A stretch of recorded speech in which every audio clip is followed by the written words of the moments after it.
네, 오늘은 예수님의 비유 11번째 시간으로 문화 비유에 관해서 하나님 말씀을 나누겠습니다. 오늘 이 본문은요, 예수님께서 갈릴리에서 쭉 사역하시다가 예루살렘으로 이제 행하는 긴 여정이 있었고요. 그러다 이제 마침내 예루살렘으로 입성하시기 그 직전에 주신 그런 비유라고 할 수가 있습니다. 누가복음으로 보자면은 이제 마지막 비유인 거예요. 그러니만큼 굉장히 중요한 비유를 할 수 있습니다. 왜냐하면 이제 예수님이 이제 예루살렘에 입성하시면은 어떤 일이 있습니까? 고난을 받으시고 십자가를 지시고 죽임을 당하실 거 아니겠어요? 그 마지막 순환의 기간을 남겨두고 이제 그 앞에서 들려주신 비유의 말씀이에요. 그러니까 그만큼 이 비유에 중요한 메시지가 담겨 있다라고 할 수가 있겠죠. 그러면은 오늘 이 비유에 대해서 여러분 잘 아시는 그런 내용이에요. 그래서 간단히 다시 이 비유에 대해서 상기해 보면은요, 이 비유의 내용이 어떻습니까? 주인이 이제 먼 타국으로 왕위를 받기 위해서 이제 가게 됐습니다. 그러자 이제 10명의 종을 이 주인이 다 불러 모아가지고요, 그 10명의 종에게 각각 한 문화씩 이렇게 줍니다. 그리고는 이것으로 행하여 이것으로 장사하여 남겨라. 그렇게 책임을 맡겨주는 거예요, 이 주인이. 그리고는 이제 먼 타국으로 떠납니다. 이제 그러자 그 종들이 자기가 맡은 걸 가지고 무엇인가 다들 하지 않았겠습니까? 여기서 이제 한 문화씩 나눠줬다고 할 때 이 한 문화는 이때 당시 노동자의 석 달치 품삯 정도 된다라고 할 수가 있습니다. 어찌 보면 큰 어떤 금액은 아닌데 그렇다 해서 결코 적은 금액이라고 할 수는 없는 거라고 할 수가 있겠죠. 어쨌든 그 문화를 그렇게 나눠줬어요. 시간이 지나고 이제 마침내 주인이 돌아왔습니다. 돌아와서 뭘 하죠? 결산을 합니다. 종들을 다 불러 모읍니다. 종들이 10명인데 그런데 오늘 본문에 보면은 그 중에 대표에서 3사람만 기록되어 있는 걸 볼 수 있죠. 먼저 한 종이 주인 앞에 나와서 보고를 합니다. 어떻게 하죠? 주인이요, 당신이 내게 준 이 한 문화를 가지고 내가 10문화를 남겼습니다. 그러니까 이 주인이 뭐라고 말합니까? 참 착한 종아, 네가 극히 작은 일에 충성했으니 그러니 10꼬울 맡을 권세를 너한테 주마. 그렇게 이제 칭찬을 하지 않습니까? 그리고 또 다른 종이 또 주인 앞에 나와서 또 보고합니다. 주인이요, 당신이 내게 준 이 한 문화를 가지고 내가 5문화를 남겼나이다. 그러자 또 주인이 뭐라고 말합니까? 똑같은 칭찬을 합니다. 참 착하고 잘한 그 종아, 이제 네가 5꼬울 차지할 권세를 받으라. 이제 그렇게 칭찬을 하죠. 근데 오늘 본문에 보면은 달란트 비유와 이제 비슷한 내용들이 나오죠. 물론 좀 차이가 있지만은 또 그 내용이 비슷한 내용도 있습니다. 어쨌든 마지막 한 종은 뭐라고 하죠? 그 주인이 준 한 문화, 그냥 그것을 그대로 들고 나와가지고 주인에게, 당신이 내게 준 이 한 문화가 여기 있습니다. 당신이 엄한 사람인 줄 내가 알기 때문에 그래서 당신이 준 이 한 문화를 내가 수건에 곱게 쌓아뒀다가 그대로 가지고 나왔습니다. 당신의 것을 받으라고 그럽니다. 그러자 이 주인이 뭐라고 그러죠? 주인이 악한 종아라고 책망을 합니다. 그러면서 줬던 그 한 문화까지 뺏어가지고 10문화 가진 사람에게 주는 그런 장면이 나오죠. 이게 이제 오늘 본문입니다. 그래서 오늘 본문은 이제 한마디로 말해서 많이 남긴 자는 더 많이 받는 것이고, 하나도 남기지 않는 사람은 있는 것마저도 빼앗겼다라는 그런 이제 이 메시지가 이 안에 담겨 있습니다. 자, 어쨌든 주님은 이제 당신이 곧 십자가에 달려 죽으시고 그리고 이 땅에서의 사역을 마치실 이제 그 시점, 그것을 코앞에 두시고 이 비유의 말씀을 들려주셨어요. 분명히 주님께서 이제 주시고자 하시는 중요한 메시지가 있기 때문에 그런 거예요. 여러분, 같은 말이라도요, 언제 했냐에 따라서 이게 또 달라집니다. 예를 들어서 부모님이 늘 자식들에게 이렇게 해라 저렇게 하라 이렇게 얘기하잖아요. 그런데 그 부모가 마지막 죽기 전에 유언으로 그 말을 남겼어. 같은 말인데, 내용은 같은데 유언으로 남겼어. 그러면은 중요한 말 아니겠습니까? 그렇죠? 같은 말이라도 다르다라는 거예요. 주님께서 오늘 이 문화 비유를 통해서 주시고자 하시는 메시지가 그와 같습니다. 사실 메시지의 내용을 오늘 쭉 살펴볼 텐데 크게 뭐 별난 그런 메시지가 아니에요, 여러분. 처음 들어보는 그런 메시지가 아니에요. 우리가 익히 신앙생활 오래 하신 분들은 다 말씀을 통해서 익히 들으신 그런 말씀이에요. 그런데 이 말씀이 주님께서 이 십자가를 코앞에 두시고 하신 마치 유언과도 같이요. 비유로 중요한 그런 말씀임을 알 수가 있습니다. 그러면은 주님은 이 비유를 들려주심으로 어떤 메시지를 우리에게 주시고자 하신 걸까요? 그 점에 대해서 우리가 몇 가지 좀 보려고 하는데, 첫 번째로 이 비유에 담긴 메시지는요, 작은 일에 충성하라. 뭐라고요? 작은 일에 충성하라. 그런 메시지입니다. 오늘 본문의 주인이 이 종들을 칭찬하는 장면을 한번 유의 깊게 보십시오. 이 종들을 왜 칭찬하고 무엇 때문에 이 종들을 칭찬하고 있는지, 칭찬받는 종들 입장에서 보면은 그들이 칭찬받고 있는 가장 중요한 원인이 무엇인지 한번 보십시오. 잘하였다 착한 종이여, 내가 지극히 작은 것에 충성했으니. 그랬습니다. 이들이 칭찬받은 주된 요인은 뭐냐면은 충성일 수 있습니다. 그러나 사실은 지극히 작은 일임에도 불구하고 그 일을 소홀히 하지 않고 작은 그 일에 충성했기 때문에 이들이 칭찬을 받은 거예요. 여러분, 주님께서 주목하시는 게 있습니다. 우리 신앙생활의 과정 가운데 주님이 주목하시는 거 뭘까요? 우리가 작은 일에 충성하고 있는가? 우리가 작은 일에도 큰 사랑과 열정을 담아내고 있는가? 우리가 사소하고 시시하게 보이는 일처럼 여겨지는 그런 일들도 결코 우리가 게으름 피우지 않고 그 일에 모든 열정을 담고 있느냐? 주님이 주목해 보시는 것은 바로 그거라는 것이죠. 왜일까요, 여러분? 작은 일에 충성하는 사람은요, 큰 일에도 충성합니다. 작은 일에 게으른 사람은 큰 일에도 게으릅니다. 작은 일에 불의한 사람은 큰 일에도 불의하다라는 거예요. 작은 일에 열정을 담는 사람은 큰 일에도 똑같이 열정을 담는 것입니다. 사실 그것은 누가복음 16장의 주님의 말씀이에요. 작은 일에 충성하는 사람은 큰 일에도 충성하고 작은 일에 불의한 사람은 큰 일에도 불의하다. 주님의 말씀이에요. 그것이 딱 맞습니다. 여러분, 그런데 교회도 마찬가지예요. 요한계시록에 보면 7교회에 대한 칭찬과 책망의 내용 여러분 잘 아시잖아요. 그 가운데 유독이 칭찬만 들은 교회가 있습니다. 바로 빌라델비아 교회입니다. 근데 빌라델비아 교회가 칭찬을 들은 그 주된 이유가 또 어디 있느냐? 똑같습니다. 한번 들어보십시오. 내가 작은 능력을 가지고 내 말에 순종했다, 그럽니다. 여러분, 당시 교회 가운데 주님의 말씀에 순종 안 한 교회는 별로 없어요. 뭐 얼마나 열심히 충성을 다해 순종했느냐, 이것은 좀 차이가 있을지 모르지만은 주님의 말씀에 순종한 교회들도 다 많이 있어요. 주님의 말씀에 순종했다라고 칭찬을 받았다기보다도 그보다 더 중요한 원인은 어디에 있다라는 거죠?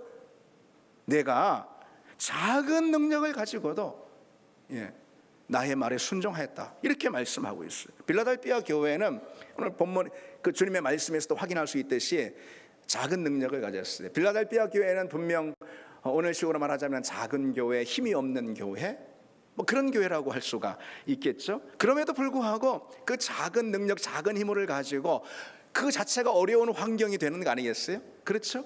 그 어려운 형편과 환경 가운데서 최선을 다해서 순종하는 그 모습, 주님은 그 모습을 주목해서 보시는 거죠. 여러분, 주님이 주목해서 보시는 것이 무엇인지 기억하기를 원합니다. 주님은 뭐 큰 교회들이 뭐 큰 사업들을 펼쳐나가는 거, 그런 게 아니죠. 여러분, 큰 사역을 펼쳐나가고 큰 사업을 사람들이 해나간다면 뭐 얼마나 하겠습니까? 크신 분은 우리 하나님이신 줄 믿습니다. 크신 일을 하시는 분은 우리 하나님이신 줄 믿습니다. 하나님이 주목해 보는 것은 정말 엄청나게 큰 일들을 행하는 이런 것이 아니라는 거죠. 힘이 없고 부족하고 연약하고 작은 능력밖에 없지만은, 그래서 열악한 환경임에도 불구하고 그 안에서 낙심하고 또 원망하고 좌절하고 하지 않고 주신 은혜대로 충성스럽게 그 안에 작아 보이고 사소한 일 같아 보이지만 모든 열심을, 모든 사랑을 담아내는 바로 그 믿음. 여러분, 주님은 그런 믿음을 기뻐하시는 줄 믿습니다. 주님이 진정 사용하시는 믿음은 바로 그런 믿음이라는 거죠. 작은 일에도 순종하는 사소한 말씀인 것처럼 보이는 그 말씀에도 모든 순종을 다하는 바로 그런 순종이 있죠. 그 순종을 하나님은 들어서 하나님의 큰 일들을 하시는. 여러분, 큰 일은 우리가 하는 게 아니에요. 여러분, 우리가 해봤자 뭐 얼마나 큰 일을 할 건데 여러분, 그렇죠? 큰 일은 하나님이 하시는 줄 믿습니다. 우리는 할 수 있는 한 우리의 순종을 드리는 거예요. 그게 작은 거라 하더라도 그 안에 우리의 모든 사랑과 열정을 담아서 우리의 믿음으로 순종하는 겁니다. 하나님은 바로 그 순종을 기뻐 보시고 그 순종으로 하나님의 큰 역사들을 펼쳐 가십니다. 우리 하나님이 그런 분이심을 믿으시기 바랍니다. 여러분, 순종 이렇게 할 때도요, 뭐 대단한 걸 생각하지 마세요. 뭐 어디 뭐 엄청난 미션을 뭐 떠올리거나 아니면 선교라도 뭐 당장 가야 될 것처럼 뭐 그렇게 하지 마시라는 것이죠. 그리고 순종을 결단한다 할 때도요, 뭐 엄청난 결단 말이죠. 뭐 목숨이라도 뭐 내줄 것 같은 그런 결단, 일단 그런 걸 생각하지 마시고요. 오늘 우리에게 주신 이 말씀이 있잖아요. 오늘 이 순간에 강단에서 선포되는 이 말씀이 있잖아요. 오늘 내가 묵상하고 있는 그 말씀이 있잖아요. 그 말씀에 우리가 순종하고 그 말씀에서 구체적인 한 가지 있죠. 그냥 한 가지라도 붙들고 우리가 그것을 삶에 펼쳐가는 겁니다. 적용하는 것입니다. 그게 바로 순종이고 그게 결단이라는 것이죠. 하나님의 역사는 큰 일들을 감당할 때만 일어나지 않습니다. 오히려 작은 일에 우리의 큰 사랑과 열정을 쏟아 부을 때, 그때 하나님이 그 믿음을 기뻐하십니다. 작고 사소해 보이는 그런 일들의 사랑을 쏟는 바로 그것이 믿음입니다. 하나님이 기뻐하시는 믿음. 그리고 하나님은 그 믿음을 통해서 우리 삶을 결정해 주시는 거예요. 여러분, 이 사실을 기억하시기 바랍니다. 근데 우리는 종종 막 큰 것만 원합니다. 큰 것만. 우리나라도 조그마한 나라인데 막 대한민국 막 크잖아요. 우리나라 사람들이 다 막 큰 것을 원하나 봐요. 그래서 뭐 기도 때마다도 막 한국교회 막 물론 그렇게 기도하는 거 뭐 틀린 게 아닌데, 뭐 한국교회가 막 대역사를 펼쳐야지만 뭐 하나님 기뻐하시는 줄 알고 큰 것만이에요. 우리 삶의 모습들도 그런 경우가 많아요. 가정에서 부모들 보세요. 아빠를 한번 보세요. 아빠가 애 있는 걸, 자기 애를 바라보고 어린 아이를 바라보고서 막 얼마나 뭐 그윽한 눈으로, 사랑의 눈으로 바라보면서 정말 우리 애가 너무 이쁘다고 사랑스러운 눈으로 보면서 내가 우리 아들 우리 딸 위해서는 그냥 내 목숨이라도 내줄 수 있지. 뭐 그 말이 틀린 건 아닐 거예요. 아빠 입장으로 목숨이라도 내가 내줘야지, 뭐 이게 뭐 틀린 말은 아니에요. 그런데 아들이나 딸 입장에서는요, 아빠가 목숨까지 내주는 뭐 큰 그런 거 바라지 않아요. 애들은 그냥 한 시간 놀아주는 거 있죠. 그런 거 바라는 것이지. 근데 자기 목숨이라도 다 내줄 것처럼 말하는 그 아빠가 그 작은 청 하나 들어주지 못하는 때가 많이 있는 것이죠. 큰 것에만 주목하는 바람에 말이죠. 우리가 사랑을 느낄 때 마찬가지예요. 내가 사랑받음을 느낄 때 있죠. 뭐 대단한 무슨 이벤트 이런 거 해주는 것이 아니고, 뭐 여러분들 그건 다 여러분들도 인정하시잖아요. 그렇죠? 작은 관심 하나하나, 사소한 것 하나하나 알아주는 거 있죠. 우리가 참 그걸 잘 못합니다. 저도 뭐 이거 설교할 입장이 아닌데요, 실은. 참 그런 걸 못해요. 그런 걸 통해 사소한 관심이 있잖아요. 그런 걸 통해서 부부 사이도 또 부모 자식 사이도 교우 관계도 그 위에 기초를 하는 거죠. 그것이 든든히 세우는 것이죠. 믿음도 마찬가지라는 거예요, 여러분. 자꾸 강조하지만은 작은 것, 사소해 보이는 일부터 해야 합니다. 그리고 사실 우리 개인은 또는 개교회는 뭐 그 교회가 뭐 아무리 능력 있고 대단하다 하더라도 그 개교회는 뭐 큰 일을 할 수 없어요. 하나님 마음에 그냥 완전히 막 충만하게 만족할 정도로 큰 일을 할 수 있는 교회가 뭐 어디 있답니까, 여러분? 그렇잖아요. 작은 실천부터 하는 거라 이런 말씀입니다. 그럴 때 하나님이 큰 일은 하시는 거예요. 우리가 작은 걸 할 때 교회에서 맡겨진 일이 뭐든 말이죠. 작은 거. 저도 마찬가지예요. 여기서 오늘 하나님이 내게 주신 이 강단의 이 사역 있죠. 이 말씀의 사역. 이거에 그냥 충실하는 거예요. 최선을 다하고. 그럴 때 큰 일은 하나님이 하십니다. 하나님이 복음의 놀라운 물결을 일으키시고 부흥의 파도를 일으키시고 하나님이 그 큰 일을 행하시는 줄 믿습니다. 그래서 모든 것의 원리가 다 그래요. 영적인 성장도 그렇습니다. 뭔가 대단한 걸 해야지 막 영적으로 막 점프하듯이 막 크게 성장하고 막 엄청나게 신비롭고 막 은사적인 것을 경험해야지 내 믿음이 막 껑충 뛰고 막 그런 게 아니라는 거예요. 부흥도 역시 마찬가지입니다.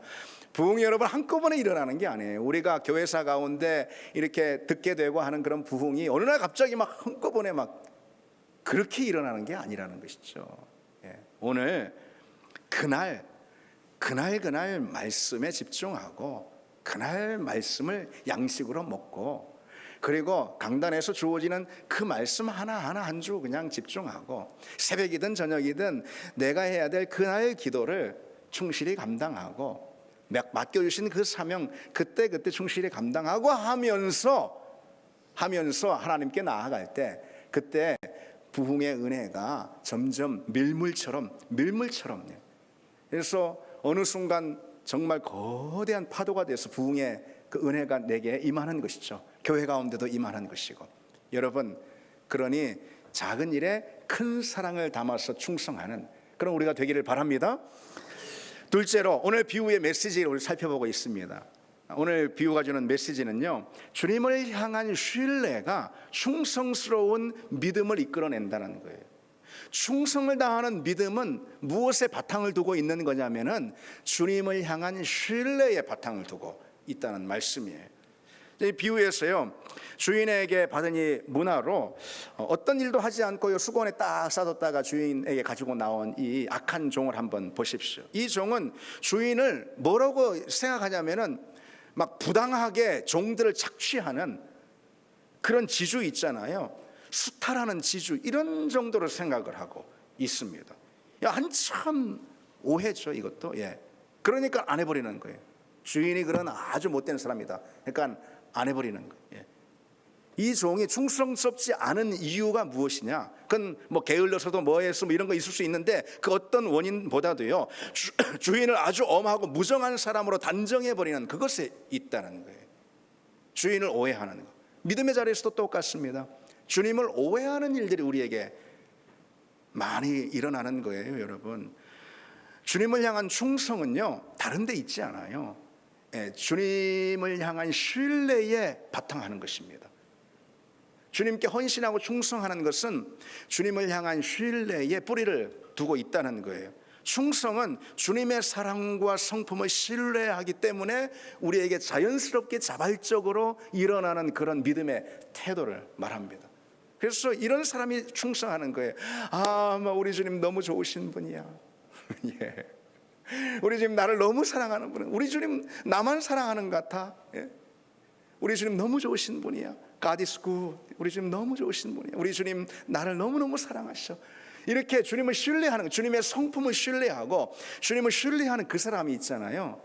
기쁜 마음으로 자발적으로 자기 자신을 들여서 주님께 충성하고 또 헌신한다라는 그런 이야기죠. 여러분 생각해 보십시오. 그렇지 않습니까? 우리가 주님의 말씀에 왜 순종합니까? 우리가 하나님 나라를 위해서 왜 충성합니까? 우리가 복음을 위해서 왜 헌신합니까? 다른 데 있지 않다는 거예요. 주님의 사랑과 주님의 성품을 내가 신뢰하니까. 아멘. 그렇죠, 여러분? 거기에 있다라는 거예요. 그러니까 기쁜 마음으로 주님을 향해서 우리의 충성을 내어드리는 것이죠. 오늘 비유에서 문화를 받은 종들의 이 가장 중요한 차이가 뭔지 아십니까? 두 종류의 사람이 나오잖아요. 칭찬받고 책망받은. 이 종들의 가장 결정적인 차이가 뭔지 아시면 다른 게 아니에요. 어느 종들은 뭘 남겼고 얼만큼 남겼고 뭐 10문화 뭐 5문화 남겼고 이런 게 어디는 안 남겼고 그런 게 아니고요. 가장 중요한 차이는요 주인에 대한 태도입니다. 그 태도에서 충성이 결정이 되고 남기냐 안 남기냐가 결정된다는 거예요. 남긴 종들은 어떻습니까? 주인이 뭔가를 맡겼잖아요. 한 문화씩 맡겼잖아요. 그냥 남겨라 그렇게 했잖아요. 그때 이 주인에 대해서 어떻게 이해합니까? 우리 주인은 좋은 분이야. 신실한 분이야. 그래서 이걸 내가 남기면은 나한테 좋은 것으로 보상해 주려고, 나한테 더 큰 영광을 내게 주시려고 이것을 나한테, 이 문화를 맡기시고 이 책임을 나한테 맡기신 것이, 주인에 대한 이해가 바로 그런 거예요. 그러니까 열심히 일하면서 그 문화를 남기고, 그리고 계산할 그때를 손꼽아 기다리는 거예요. 설렘으로다가 언제 내가 주인을 만나서 주인이 와가지고 이걸 결산할까? 그 결산을 기대하는 거예요. 그게 칭찬받은 이 종들의 특징이라는 거예요. 자세입니다. 이 종들은요, 자신들이 보고할 때 이걸 그리고 떠올리는 거예요. 주인이 막 밝은 미소를 지으면서 그냥 엄지척 하시면서 막, 야, 너 정말 잘했어. 야, 너 최고야. 너 막 엑설런트. 그걸 기대하고 바라고 있다라는 거예요. 주인을 신뢰하는 것이죠. 주인의 그 온전하고 좋은 성품 있잖아요. 자기 자신들을 향한 주인의 사랑이 있잖아요. 그걸 신뢰하고 있는 거예요. 그 신뢰가 바탕이 돼서 뭐 어려울 때든 힘들 때든 가진 것이 한 문화밖에 없지만 그 작은 것, 극히 작은 거라고 그랬잖아요. 그것으로 충성을 합니다.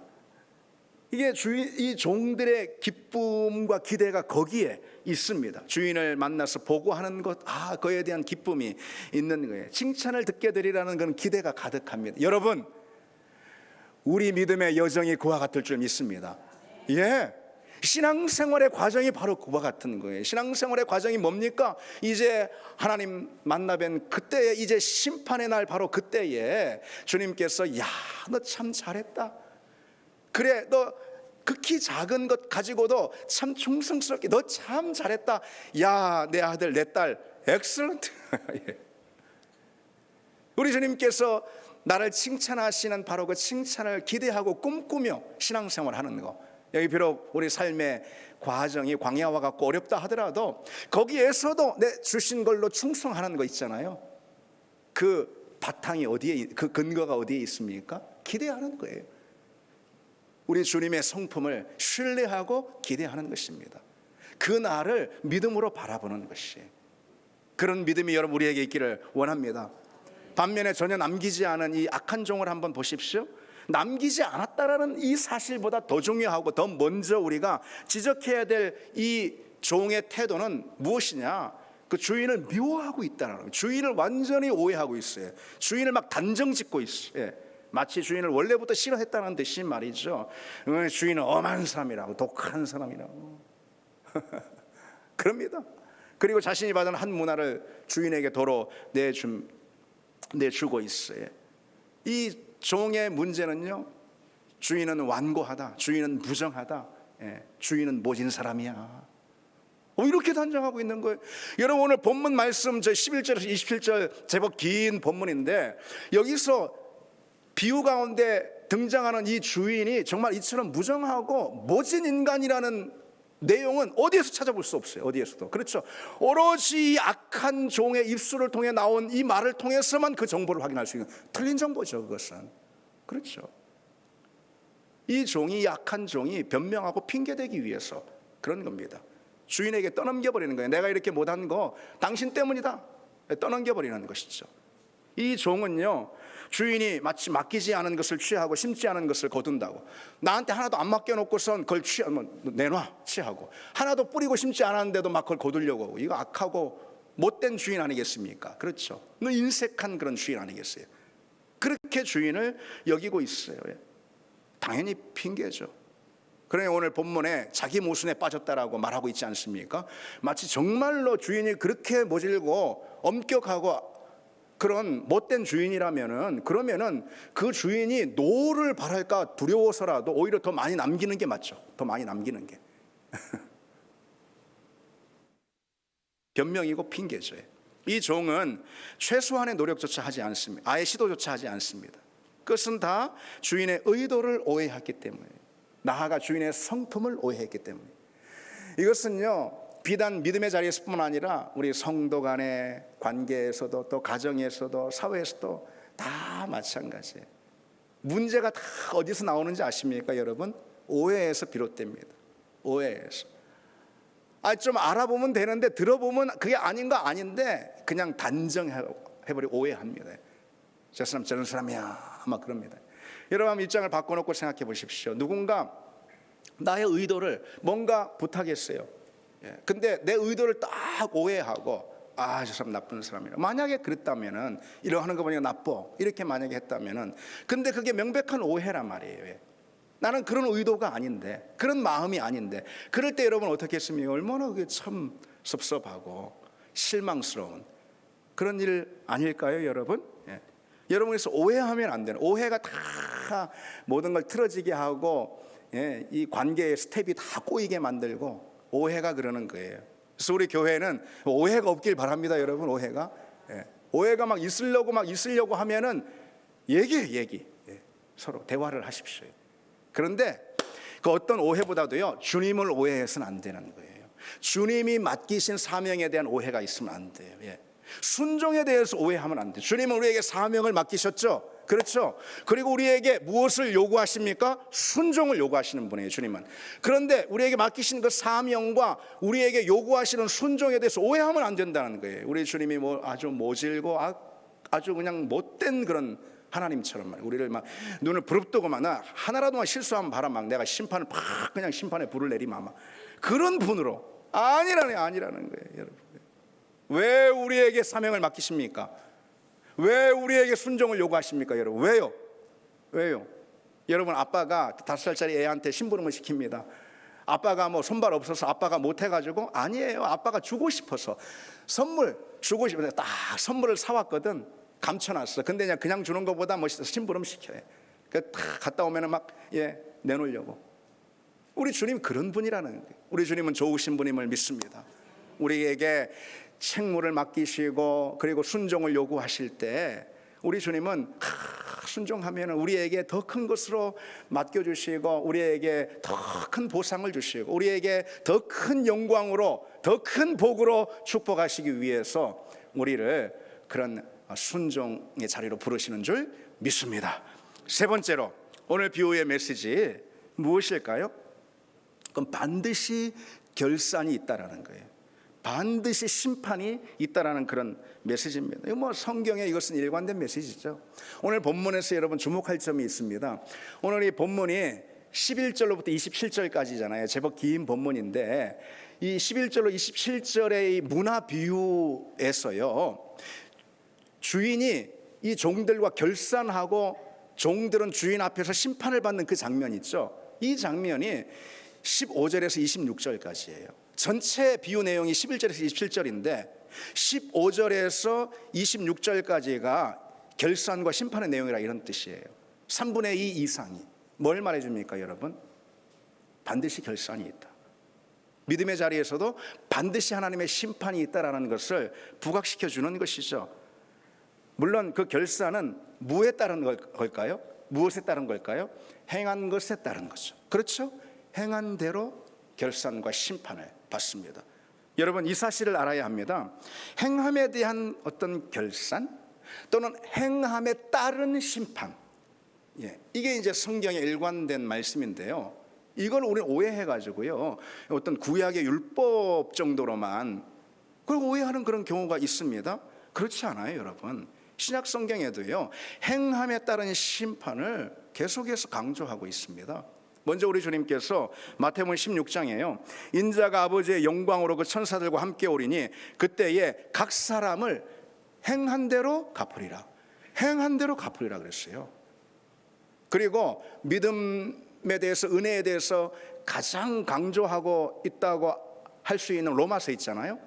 로마서 2장 6절에도요, 하나님께서 각 사람에게 그 행한 대로 보응하시되, 행한 대로 보응하신다 그랬어요. 성경은요, 심판이 우리의 행함에 따라 주어질 것을 누누이 강조하고 있습니다. 여러분, 오해하시면 안 됩니다. 그런데 이렇게 말씀드리면 곧장 이런 의문이 아마 여러분들에게 들 것입니다. 여러분들 장로교 신자라서 그런지 몰라도 저도 뼛속까지 장로교 목사지만은, 아니, 행함으로 심판을 받는 게 아니고 믿음으로 구원을 얻는 거 아닌가? 행위가 아니고 믿음으로 구원을 얻는 거 아닌가? 이제 이런 의문이 즉각적으로 들 거라 이 말이죠. 맞습니다. 행함이 아니라 믿음으로 구원을 받습니다. 그러나 그 믿음에 관해서 그 믿음이 어떤 믿음인지 성경이 뭐라고 말씀하고 있는지 다시 들여다봐야 하지 않겠습니까? 그 야고보서 2장에 우리가 잘 알듯이 내가 보거니와 믿음이 그 행함과 함께 일하고 행함으로 믿음이 온전하게 되느니라 그랬습니다. 믿음은 행함과 함께 일하고 행함으로 믿음이 온전하게 된다는 것. 다시 말해서 믿음과 행함이 절대로 별개가 아니라는 거예요. 믿음 따로 행함 따로 이것을 분리시킬 수 없다라는 거예요. 믿음에서 행함에서 믿음을 분리시킬 수가 없습니다. 행함이 없는 믿음은 따라서 야고보서의 말씀대로 더 이상 믿음이 아닌 것이며, 믿음은 반드시 그게 진짜 믿음이라면 행함으로 드러납니다. 이것은 제가 우리 교회 강단에서 참으로 많이 말씀드리는 그런 대목입니다. 따라서 행함에 따른 심판이라고 말할 때 그건 곧 뭐죠? 행함에 따라 심판한다라고 말씀하고 있어요. 그 말은 또 뭐죠? 달리 말해서 믿음에 따라 심판한다는 말과 똑같은 말이에요. 믿음에 따라 심판한다. 그 말이 그 말인 것입니다. 여기서의 믿음은 뭐예요? 행함이 함께 일한 믿음인 것이죠. 그러니 성경이 행함에 따라 심판한다라고 이 성경이 이렇게 강조하고 있는 것은 너무나도 당연한 거라는 거예요. 당연한 것이에요. 이것은 절대로 율법주의나 아니면 행위주의가 아닙니다. 요한계시록 20장에 보면은 이런 대목이 나오죠. 심판의 자리를 비춰주는 그런 장면인데요. 요한계시록 20장이니까 말이죠. 내가 보니 죽은 자들이 큰 자나 작은 자나 그 보좌 앞에 서 있는데 책들이 펴 있고 또 다른 책이 펴졌으니 곧 생명책이라 죽은 자들이 자기 행위를 따라 책들에 기록된 대로 심판을 받으니. 여러분, 이게 무슨 말씀입니까? 마지막 최후의 심판의 자리에 하나님께서 예수 그리스도께서 보좌에 앉으시고 책이 두 책이 펼쳐져 있다라는 거예요. 하나는 생명책인 것입니다. 말 그대로 그 책에 기록된 자만이 생명을 얻게 되는 거예요. 구원을 통해서. 누가 그 책에 기록이 되었을까요? 당연히 예수 그리스도 십자가의 은혜로 구원을 받은 사람이 이 생명책에 기록되어 있는 거예요. 그 생명책에 기록되지 않은 자는 누구라 하더라도 이 영원한 멸망의 심판을 피할 수 없습니다. 그런데 이 생명책만 있는 게 아니고 또 다른 책들이 있다고 그랬죠. 그게 바로 행위를 기록한 책입니다. 우리 행위를 기록한 책이에요. 죽은 자들이 자기 행위를 따라 책들에 기록된 대로 심판을 받으리라 라고 하지 않았습니까? 우리 믿는 성도들은요, 그 행위를 기록한 그 책에 따라서 상급을 받는다는 거예요. 여기서의 심판은 상급을 의미한다고 할 수가 있습니다. 왜? 성도에게 주어지는 것이니까 상급인 거예요. 그러니까 여러분, 우리가 여기서 이 점을 알아야 합니다. 우리 하나님은요, 우리가 얼마나 주님을 사랑했는지, 우리가 얼마나 주의 일을 열심히 섬겼는지, 얼마나 주님 맡겨주시는 사명을 충성스럽게 감당했는지, 어떤 상황 어떤 자리라 하더라도, 힘들고 어려운 상황이라 하더라도, 내게 맡겨진 게 지극히 작은 것이라 하더라도 얼마나 충성스럽게 섬겼느냐, 이것이 다 고스란히 책에 기록되어 있다는 건 뭐예요? 우리 주님이 그걸 소중히 여기신다는 거 아니겠습니까? 그렇죠? 우리 주님이 하나도 허투루 보는 게 아니에요. 다 흘려버리는 게 아니에요. 땅에 떨어지는 건 없습니다. 아멘. 하나님을 위해서 하는 일은 땅에 떨어지는 게 없습니다. 사람을 위해서 하는 일은요, 아무리 신뢰가 깊은 사람이라 하더라도 때로 땅에 떨어지는 일이 있어요. 하나님을 위해서 한 일은요, 하나님이 다 기억하시고 보존하시는 줄 믿습니다. 우리의 행위가 여러분 그 책에 기록되는 이유가 어디에 있을까요? 심판이 있다는 거예요. 심판을 위해서 책에 기록되는 거예요. 심판이 있다는 것이. 여러분, 우리 믿음 가운데요, 제일 중요한 믿음 중 하나가 바로 이 심판을 믿는 믿음이에요. 우리가 예수 그리스도가 구주 되심을 믿고 우리의 구원에 대해서 확신과 신뢰와 믿음을 가져야 하는 것이고, 엄연히 하나님이 이 땅을 운영하고 내 삶을 인도하신다는 걸 믿고, 우리의 믿음의 내용들이 많이 있습니다. 중요한 믿음이에요. 그러나요, 여러분, 이 믿음 또한 매우 중요한 믿음이에요. 어떤 믿음이요? 심판이 있다라는 믿음. 여러분, 심판은 믿지 않으면서 절대로 예수 그리스도를 제대로 믿을 수가 없어요. 심판을 믿지 않으면서 절대로 하나님을 믿을 수가 없다라는 거예요. 하나님을 믿는 사람, 예수 그리스도를 구원자로 믿는 사람은요, 반드시 심판을 믿습니다. 그래서 왜 우리가 고백하는 사도신경요, 참 몇 줄 안 되는 짤막한, 그래서 우리가 외우는 그 사도신경에도 뭐라고 되어 있죠? 저리로서 산 자와 죽은 자를 심판하러 오시리라. 심판을 믿는 믿음입니다. 심판은 반드시 있습니다, 여러분. 심판이 주어진 이후에 두 진영으로 나뉘는 거예요. 그것이 성경의 명백한 증거입니다. 어떤 진영이요? 오늘 본문에도 칭찬받는 자, 그리고 보상을 받는 자, 그 진영으로 나뉘는 거예요. 또 한 진영은요, 책망을 받고 있는 것까지 빼앗기는, 그래서 멸망의 자리에 이르는 그런 자들, 두 진영으로 나뉜다는 거죠. 여러분, 심판을, 엄연한 그 심판을 우리가 바라보고 믿고 그 심판 앞에서 우리의 믿음을 늘 깨우는 그런 여러분 다 되시기를 바랍니다. 한 가지 더 보시겠습니다. 오늘 비유가 우리에게 주는 메시지를 우리가 보고 있습니다. 마지막은 하나님은 보응하시는 분이다, 그런 메시지가 있어요. 하나님은 보응하시는 분이다. 본문에 이 문화를 남긴 종들은요, 칭찬을 듣고선 각각의 5문화 또 10문화씩 이렇게 보상을 받지 않습니까? 반면에 남기지 않는 종은 있는 것까지 뺏기잖아요. 책망을 듣고. 그렇습니다. 하나님은 그와 같이요, 충성된 자에게는 보상하고, 그리고 또 불의한 악한 종은 심판하고, 그에 맞게. 그러니까 행한 대로 갚아주시는 분이다. 다시 말해 하나님은 보응하시는 분이다, 그런 뜻입니다. 하나님은 행한 대로 갚으시는 분이에요. 우리 입장에서 보면 뭐예요? 우리 입장에서 보면은 우리는 행한 대로 받는 거예요. 그렇죠? 그게 여러분 아주 중요한 믿음의 원리입니다. 행한 대로 받습니다. 남긴 만큼 얻습니다. 오늘 비유가 그 점을 명백히 하고 있지 않습니까? 그러니 여러분, 행하지 않은 사람, 남기지 않은 사람은 받는 것이 없어요. 아무것도 얻지 못합니다. 그래서 저명한 복음주의 신학자인 제임스 베이커라는 분이 이렇게 말합니다. 성경은 심판을 언제나 보응의 관점에서 말한다. 성경에서 보응의 원리는 철두철미하게 적용된다 그랬습니다. 맞습니다. 무슨 인과응보라고 그러면 뭐 불교적인 교리나 아니면 동양 철학 정도로 생각을 하는데 그렇지 않다는 거예요. 이거는 성경에 일관된 메시지입니다. 보응이라는 것은, 응보라는 것은요. 여러분, 하나님은 왜 우리가 행한 대로 보응하실까요? 하나님의 성품을 기억하시고 답해 보시기 바라요. 여러분, 한번 답해 보세요. 하나님은 왜 우리가 행한 대로 보응하실까요? 하나님의 성품을 떠올려 보세요. 우리를 막 겁주고 겁박하고 막 우리를 위협하고 우리를 막 벌주고 징계하고 그러시려고요? 아니죠, 여러분. 하나님은 왜 행한 대로 보응하시는 분이냐? 우리가, 하나님은요, 더 많이 행하고 더 많이 남기도록 하나님은 막 우리를 응원하시고 우리를 격려하시는 거예요. 더 많이 남겨라, 우리를 응원하시면서. 그래서 우리가 남길 때 하나님은 더 많은 것으로 우리에게 복 주시고 더 많은 영광으로 우리에게 안겨주시기 위해서 하나님은 행한 대로 보응하시는 분이라는 거예요. 여러분, 그 사실을 기억하시기 바랍니다. 그래서 남긴 만큼 우리는 받습니다. 행한 만큼 우리는 얻습니다.